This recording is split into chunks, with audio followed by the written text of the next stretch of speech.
మీ business ని develop చేసుకోవాలని అనుకుంటున్నారా? అయితే వెంటనే సంప్రదించవలసిన ఫోన్ నంబర్ 7729969299.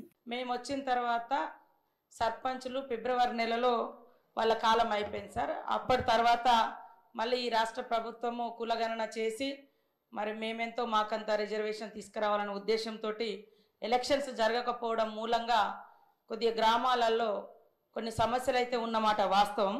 అయితే ఈ వచ్చినటువంటి పెండింగ్ బిల్లులన్నీ కూడా గత ప్రభుత్వం నుంచి బీఆర్ఎస్ ప్రభుత్వం మాకు వారసత్వంగా ఇచ్చినటువంటి పెండింగ్ బిల్లులు.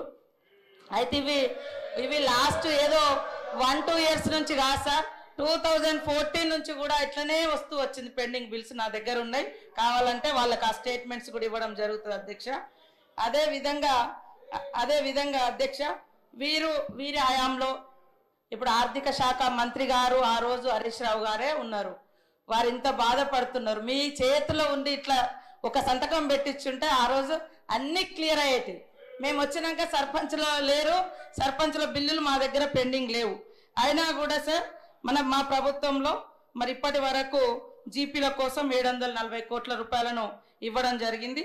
ఉపాధి హామీ కింద కూడా గతంలో జరిగినటువంటి పనులలో 450 కోట్లు రిలీజ్ చేసినాం. ఇంకా కొంత పెండింగ్ ఉన్నది వాస్తవం.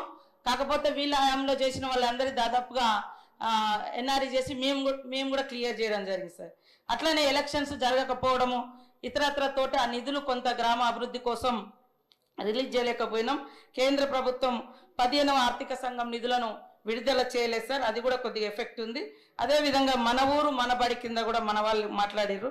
1100 కోట్ల రూపాయల పనులను గత ప్రభుత్వం చేస్తే మరి అవి 800 కోట్ల రూపాయలు పెండింగ్ ఉన్నటువంటి మాట కూడా వాస్తవం. ఇప్పుడు మేము అమ్మ ఆదర్శ పాఠశాలలతోటి పనులు చేయించడం జరుగుతూ ఉంది సార్. కాబట్టి ఈరోజు మరి మా కోవలక్ష్మి గారు ఎమ్మెల్యే గారు అన్నట్టుగా మేము చెల్లించమనలేదు, చెల్లిస్తాము. మీరు ఇచ్చిపోయినటువంటి వారసత్వం పెండింగ్ బిల్లులు, అప్పులు, ఆర్థిక వ్యవస్థ బాగలేదు కాబట్టి సర్దుబాటు చేస్తున్నాం, కొద్దిగా టైం అడుగుతున్నాం. కానీ మేము చెల్లించలేదు అని అనలేదు. సాక్షాత్తు ఆర్థిక శాఖ ఆనాటి మంత్రి గారు ఉండి ఈసారి చాలాసార్లు మాట్లాడుతున్నారు ఈ సబ్జెక్ట్.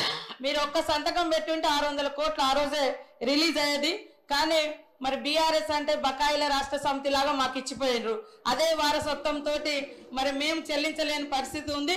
కానీ తప్పకుండా సర్పంచులు అందరికి సంబంధించినటువంటి సర్పంచులు ఉన్నారు, వాళ్ళ బాధ మాకు తెలుసు. వాళ్ళు ఆత్మహత్యలు చేసుకున్నారు మీ హయాంలో, చాలా మంది రకరకాల ఇబ్బందులు పడ్డారు.